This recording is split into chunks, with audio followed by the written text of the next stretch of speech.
আমরা শুনে শুনে কিছুটা ক্লান্ত, যে যে কোনো প্রশ্ন হলেই সেটার উত্তরটা হচ্ছে যে ফ্যাসিস্ট সরকারের বিরুদ্ধে মানুষের এত রাগ, এত ক্ষোভ, তাই বিপ্লব এটা হয়েছে। কিন্তু ব্যাপারটা হচ্ছে যে there has to be justice.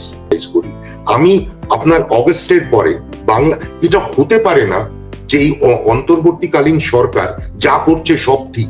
আপনাদের দেশে কোনো ক্রিটিক্যাল কোনো খবর আমি দেখিনি, which remains a fact। এবং আপনাদের যে ছাত্র সমন্বয়করা, আপনারা আমাদের দেশের সামাজিক যোগাযোগ মাধ্যমের কথা বলেন, আপনাদের দেশের ছাত্র সমন্বয়ক, আমি জানি না তারা ছোট ছোট বাচ্চা ছেলে, তারা কেউ শুনলে হয়তো আমি হয়তো বাংলাদেশকে নিয়ে যেতেও পারবো না, তাদের যা বডি ল্যাঙ্গুয়েজ, তাদের যা কথাবার্তার ধরন, যা চলন, সেটাকে আপনারা সাপোর্ট করেন। পরবর্তী প্রজন্ম এই শিখবে নিজের নেতাদের কাছ থেকে। This is the example that you are creating. আপনাদের লাস্ট পয়েন্ট, ডক্টর অনুপম সেনের মতো লোক, তাকে কিভাবে উৎখাত করা হলো? আপনার যে সমাজ নিজের শিক্ষকদের সম্মান করতে পারে না, what future are you looking at? Professor Yunus is a professor, লোকে ডক্টর বলে না, প্রফেসর বলে। উনি চিরাগং ইউনিভার্সিটিতে পড়িয়েছেন। Doctor Anupam Sen was one of his colleagues. There is no statement from your chief advisor after ওই ভদ্রলোককে ওইভাবে ফোর্স করা হলো রিজাইন করার ক্ষেত্রে। এগুলোর কথাও তো ভাবতে হবে। দেখুন, ফিউচার বাংলাদেশ কি হয়েছে 15-16 বছর গেল, আমরা বলি হোয়াট ইজ দ্য ফিউচার।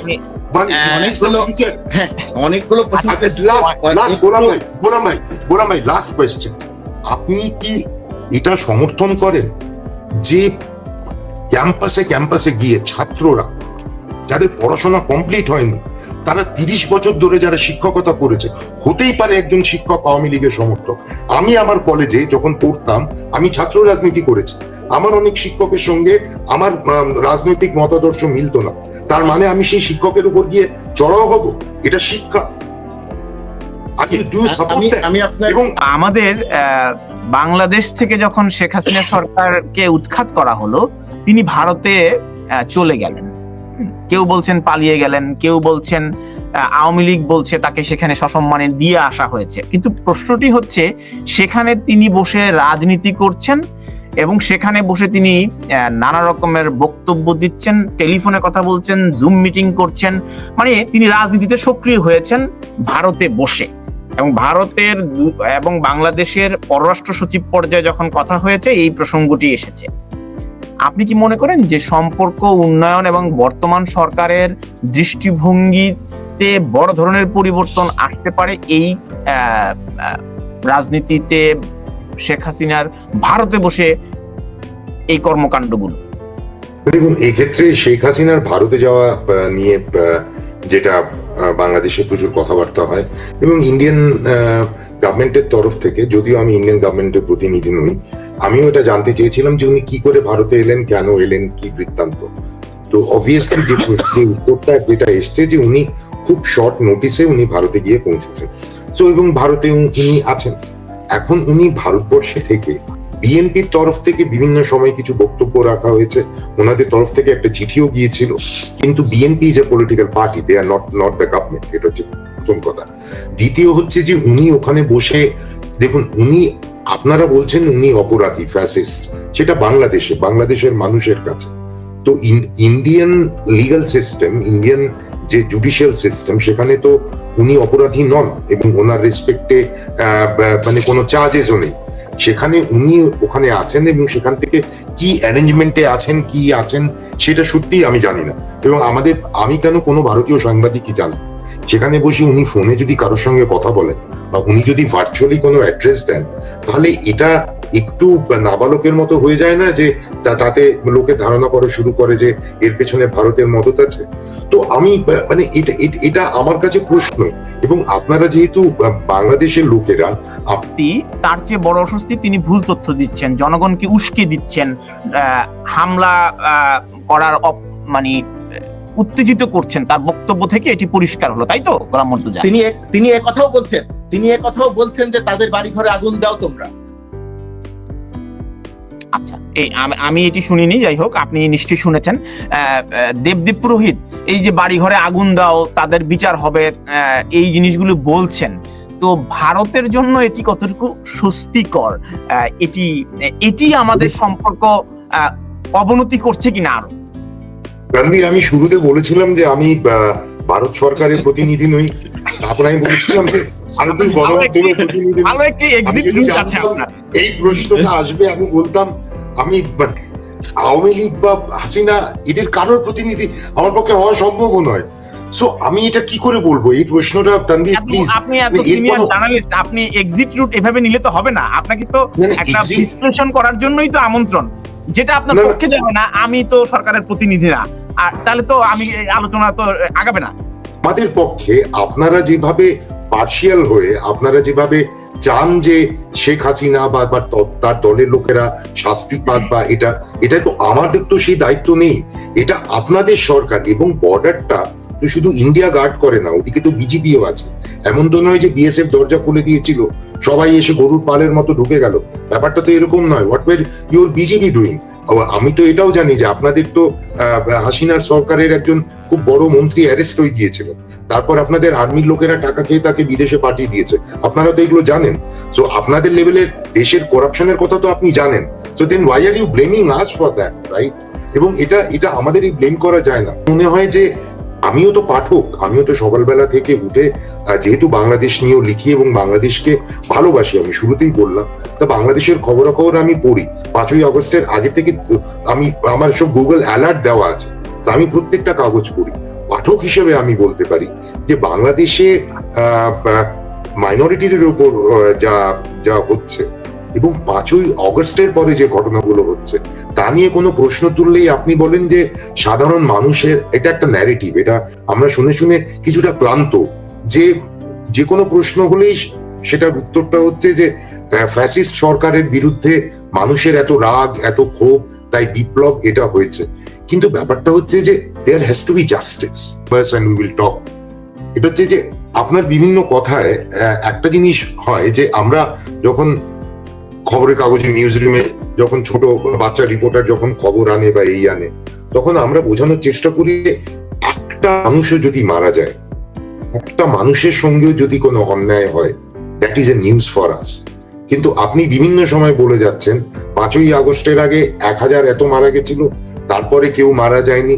মানে আপনি বারবার বলার চেষ্টা করছেন যে 5ই আগস্টের আগে অব্দি আপনাদের যে ন্যারেটিভটা ছিল সেই ন্যারেটিভটা রাইট, মানে অপোজিশন তারা যখন ছিল সরকার বিরোধী। আর আজকে 5ই আগস্টের পরে যারা সরকার বিরোধী তাদের যে ন্যারেটিভটা, মানে 5ই আগস্টের আগে বিরোধীদের ন্যারেটিভ ঠিক, 5ই আগস্টের পরে বিরোধীদের ন্যারেটিভ ভুল। এই ব্যাপারটার মধ্যে না একটা পক্ষপাত আছে। তো আপনি একজন সিনিয়র সাংবাদিক, তাই আপনার কাছে এটা আমি আশা করি না। এটা হচ্ছে প্রথম। আমার দ্বিতীয় যে পয়েন্টটা আমি আপনাকে যেটা বলতে চাই, দিস আর লজিক্যাল কোয়েশ্চেনস, হ্যাঁ, আপনার পছন্দ নাও হতে পারে। দ্বিতীয় হচ্ছে যে চিন্ময় কৃষ্ণ দাসের ক্ষেত্রে যে সেডিশনের যে মামলাটা, it's an open and shut case, তার ভিডিও আছে। এবং সেটার ক্ষেত্রে আমি আপনাদের বাংলাদেশের সিনিয়র আমি ব্যারিস্টারদের সঙ্গে কথা বলেছি, তার জন্য ওনার এতদিনের ইনকারসারেশনটা এটা কি ঠিক, এটার কোনো দরকার নেই। এবং সেক্ষেত্রে government could have had a role. এবং যেখানে লাস্ট দিনে ওনার বেল পিটিশনটার ক্ষেত্রে যেটা হলো যে ওনার পক্ষে কোনো উকিল দাঁড়ালো না, সেখানেও আপনাদের জুডিশিয়াল সিস্টেমে এটা আছে, আমাদের এখানেও আছে।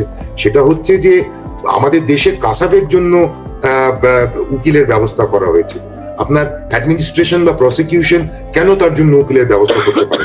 সেকেন্ড, থার্ড হচ্ছে ইভেন জাজ নিজের ডিসক্রিশনে উনি বেল দিতে পারেন, because bail should be the norm and jail should be an exception. এবং এই ভদ্রলোক কোনো মানুষকে গুলি করেননি, কোনো আপনার দেশে জঙ্গি সংগঠন হিজবুত তাহরির তারা গিয়ে কলেজ ইউনিভার্সিটিতে প্রফেসরদের ভয় দেখিয়ে তারা রিজাইন করায়, তারা রাস্তায় ঘুরে বেড়াতে পারে, আর একজন মংকে আপনারা এবং তার অর্গানাইজেশনকে টেরোরিস্ট বলে আপনারা ভেতরে বন্ধ করে দেন, এবং তারপরেও বলেন justice prevails. It is not right. হতে পারে যাবতীয় রাগের কারণ হতে পারে আপনাদের হাসিনা সরকারের বিরুদ্ধে আপনাদের ক্ষোভ, তার মানে সাধারণ মানুষ, সেকুলার্স, লিবারেলস, মাইনরিটির এই ভয় দেখানো। আর আপনি আরেকটা জিনিস বললেন যে কারোর বাড়ি ভাঙচুর হয়নি, কাউকে মারা হয়নি। হ্যাঁ, একটা তরুণ মজুমদারের একটা সিনেমা ছিল, আমি নামটা ভুলে যাচ্ছি, একজন টিচার কোন একটা মার্ডার দেখে নিয়েছিলেন, তো ওর বাড়ির বাইরে দাঁড়িয়ে রোজ বলা হতো, মাস্টারমশাই আপনি কিন্তু কিছু দেখেন। মাস্টারমশাই আপনি কিন্তু কিছু দেখেননি। এটা হচ্ছে একটা ভয়ের আবহ ক্রিয়েট করা। আপনি বললেন চিটাগং এ একটা বাড়িও অ্যাটাক হয়নি। আমার সঙ্গে কলেজে কলকাতায় পড়ালেখা করেছে, দিল্লি ইউনিভার্সিটিতে পড়েছে, জেএনইউ তে পড়েছে প্রচুর বাংলাদেশের ছাত্র। তাদের অধিকাংশই আর আপনাদের দেশে থাকে না, সবাই আমেরিকাতে চলে গেছে, বিকজ তারা পড়াশোনায় অনেক বেটার ছিল। কিন্তু কিছু লোক এখনো চিটাগং এ থাকে, তাদের সঙ্গে আমার রেগুলার কথা হয়েছে। Some of them happen to be Hindus, কিছু মুসলিম ছেলেরাও আছে। তারা আমাকে জানিয়েছে যে লেভেলের ভয়ে মানুষ আছে। আমাকে একদিন একটি ছেলে অফিস থেকে ফিরছে, আমি তার নাম বলতে পারবো না, এবং সে যে গাড়িতে করে ফিরছে তখন সে আমাকে অনেকবার মেসেজ করেছে, ফোন করেছে, আমি ধরতে পারিনি। আমি যখন ফ্রি হয়ে তাকে ফোন করলাম, সে বললো এখন কথা বলতে পারবো না, বাসায় গিয়ে কথা বলবো, চারধারে লোক আছে। এটা হচ্ছে একটা ভয়। আমার পরিচিত লোক, লাস্ট পয়েন্ট, অনেক তাদেরকে এই তানভীরের প্রোগ্রামের জন্য আমি ফেসবুকের লিঙ্ক পাঠিয়েছি। 7-8 জন আমাকে বলেছে আমার ফেসবুক আমি ডিঅ্যাক্টিভেট করে দিয়েছি। ভয় নেই? আপনি বলছেন দেশে ভয় নেই। Can you say that? এক নাম্বার, এটা হয়তো আপনি দেখছেন না, আপনি হয়তো দেখতে চান না। না না না, আমি আপনার সংক্ষেপে জবাব দিই কয়েকটা প্রশ্নে।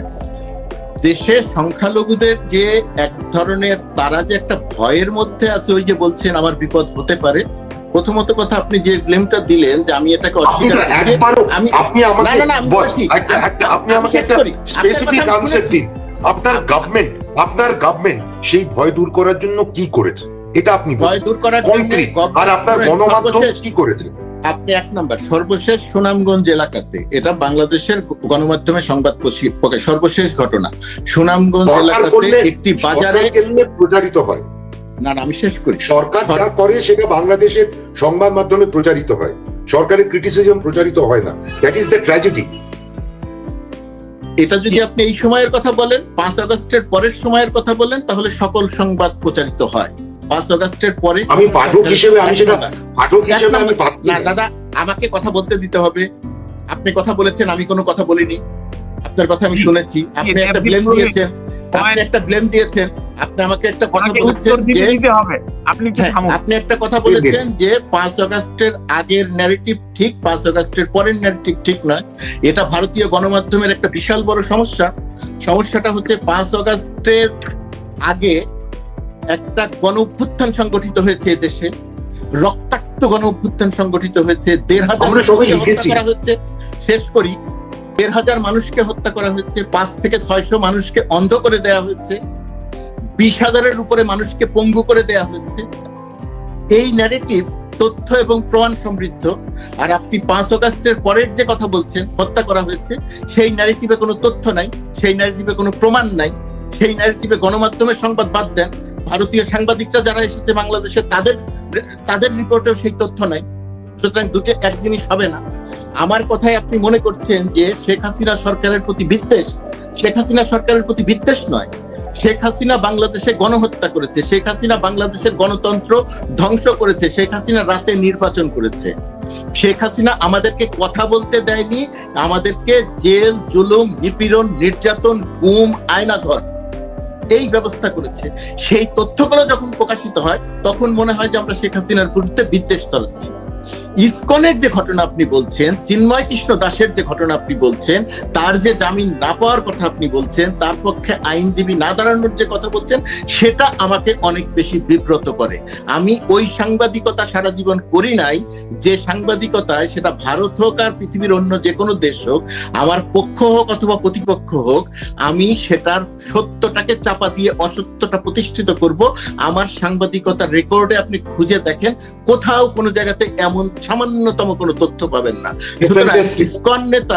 ইসকন নেতা চিন্ময় দাসের ক্ষেত্রে যে কথাগুলো আপনি বলছেন, তার আর আমি যে একেবারে পুরো বিষয়টিকে অস্বীকার করে আমি বলছি সবকিছু ঠিক আছে, সবকিছু জায়েজ আছে, এই কথা আমি বলছি না। ওটা আমার জন্য বিব্রতকর একটা অধ্যায়। শুধুমাত্র ওই জায়গাটা, কোনো আক্রমণ হয়নি, আমি এই কথা কখনোই বলিনি। আমি বলছি একজন আইনজীবীকে হত্যা করার পরেও যেখানে ধারণা করা হচ্ছিল, আমরা নিজেরাও আশঙ্কায় ছিলাম যে চট্টগ্রামে বিপুল আকারে হিন্দু মুসলিম দাঙ্গা লেগে যাবে কি না।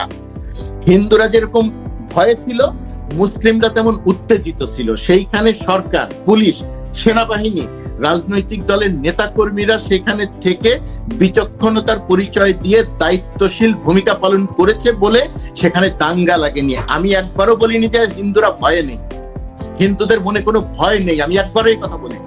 আমি আমার পূর্বেই বলেছি যে তাদের মনে একটা শঙ্কা আছে।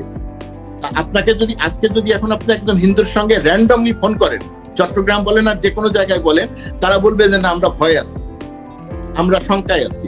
সরকারের দায়িত্ব কি? আমাদের সরকারের দায়িত্ব কি? সরকারের দায়িত্ব হচ্ছে আপনার মনে যে ভয় আছে সেই ভয়টা দূর করা। এক্স্যাক্টলি। সেই দূর করার জায়গাটাতে সরকারের কিছু সীমাবদ্ধতা আছে। সেই সীমাবদ্ধতাটা আমরা কেন সরকারের সমালোচনা, আমি সাংবাদিক হিসেবে বলছি, আমি প্রেস মিনিস্টার হিসেবে সরকারের অংশ হিসেবে বলছি না।